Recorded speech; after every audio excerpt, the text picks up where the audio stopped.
Hello everyone, welcome to your own channel ABCD of UPSC. As we all know, prelims is coming, so this is the right time to discuss all these things. Okay, and in today's video, we will discuss what are the most important things from the prelims point of view, so that you guys have a clear vision for your prelims 2025. So let's start the discussion. Okay, so as we know, prelims is conducted on 25th May 2025. So अगर गिन के देखें तो we have 5 months remaining from deck to say March. Okay, है ना? And if you ask me personally, मैं बोलूंगा 5 महीने भी बहुत कम है. At least we need 6 months preparation for prelims. I am not talking about the exceptions जो 2-2 महीने 3-3 महीने में प्रीलिम्स क्लियर कर लेते, और द वेटरन पीपल जो पहले से ही बहुत एक्सपीरियंस्ड है तो वो जल्दी कर लेते. Okay, I am talking about the freshers और जो इस साल प्रीलिम्स देंगे या जिनका सेकंड या थर्ड अटेम्प्ट है. Okay, let's talk about the foundation. Okay, before going into crash courses, before going into any test series, before going into any coaching, okay, know this thing first. Okay, so this is your the basic foundation. I know there are videos जहाँ पे current affairs को बहुत ज़्यादा weightage दिया जाता है, but if you will ask me for prelims, okay, अगर आप ट्रेंड कोड देखें फ्रॉम 2019, 20, 21 है ना, 22, 23, 24, static is the game changer. Okay, so first do your static. अपनी एनसीईआरटी कंप्लीट कीजिए ज्योग्राफी के लिए, है ना, जो सबसे इंपॉर्टेंट है, एंशिएंट मिडाइवल हिस्ट्री, इन सब के लिए. प्लस अपनी स्टैंडर्ड बुक्स को कंप्लीट कीजिए, इकोनॉमिक्स की हो, पॉलिटी की हो, लक्ष्मीकांत हो, है ना, ये सब पहले आप कंप्लीट कीजिए. वंस ये सब डन हो जाएगा, देन गो इनटू पीवाईक्यू 2011 से 2024 तक का, है ना. एंड फॉर हिस्ट्री मेनली, अगर आपके पास बुक है तो आप 1995 से 2024 का देख सकते हैं. Only for history, only for history, not for any other subject. Okay, then complete your PYQ, then revise it, revise the static वाला portion and the PYQ, then practice it through test series or mocks. Okay, mocks, paid or unpaid, it's your choice.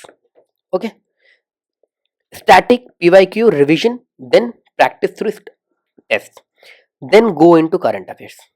Once you have completed all these things, then go into current affairs. Annual magazine हो, yearly magazine हो, monthly magazine हो, सम PT compilation हो, जो भी हो, but first complete all this. Okay, so these 5 steps will be your foundation.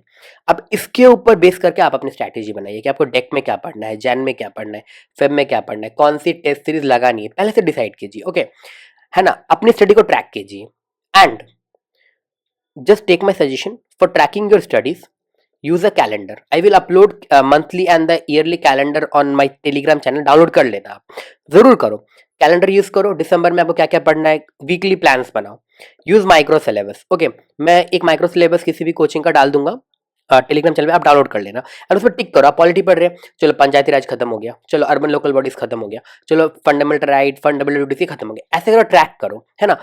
Because मैंने आपको first में क्या दिखाया, देखो, consistency is what transform average into excellence, है ना. फिर टैलेंट कितना भी हो, टैलेंट कितना भी हो, काम नहीं आएगा, आपको कंसिस्टेंट रहना पड़ेगा, है ना. आपने कभी देखा होगा, ठीक है, शूज को देख लो, है ना. अगर शू कोई शू रैक पे पड़ा हुआ है तो कोई नजर नहीं मारेगा. एक बार उस शू को पॉलिश करो, फिर सबकी नजरें उस पर जाती है ना, तो पॉलिश्ड शूज. वैसे ही हमारा टैलेंट, हमारा ब्रेन है, जितना हम उसको पॉलिश करेंगे वो उतना ही चमकेगा. Okay, and in last, ask yourself every day, रात को सोने से पहले या जब भी आप सोते हो, 3 बजे, 4 बजे, 2 बजे, 5 बजे, है ना, जब भी आप सोते हो, ask your self, is it enough for today. Is it enough कि हाँ मैं प्रीलिम्स क्लियर कर लूंगा, मैं यूपीएससी क्लियर कर लूंगा. इफ आपका ब्रेन, आपका मन बोलता है कि yes it is enough, then go to sleep, है ना, then go for a sleep. Otherwise पढ़ो, है ना. And in last, don't take risk, otherwise you will lose your 2 years. एक प्रीलिम्स का गेम 2 साल का साइकिल होता है ना. Start early. I know there are people जो आपको बोल रहे हैं कि दिसंबर में मेंस पढ़ो, देन प्रीलिम्स. आपकी मर्जी है, आप दिसंबर में पूरा मेंस पढ़ सकते हैं. Start your preparation from January, from the 1st January. It is up to you. मैंने कहा ना, स्ट्रैटेजी आपकी रहेगी, बस know this foundation things, know this foundation principle, कि ये उसमें बैठना चाहिए, इसी स्टेप में, इसी तरीके से बैठने. अब स्टैटिक में आप अपनी स्ट्रैटेजी बना लीजिएगा, पॉलिटी पहले पढ़ेंगे, फिर इकोनॉमिक्स पढ़ेंगे, है ना, फिर इन्वायरमेंट पढ़ेंगे, फिर ज्योग्राफी पढ़ेंगे, ये आपकी मर्जी है, this will up to you. But इस पे ज्यादा फोकस करना है. कि पहले स्टैटिक ही कंप्लीट करना है, रेदर कि आपने जाके कोई क्रैश कोर्स खरीद लिया, करंट अफेयर्स का पूरा आप 1 साल का पढ़ रहे हैं, कोई फायदा नहीं होगा। Let's end today's discussion here. Thank you very much for watching.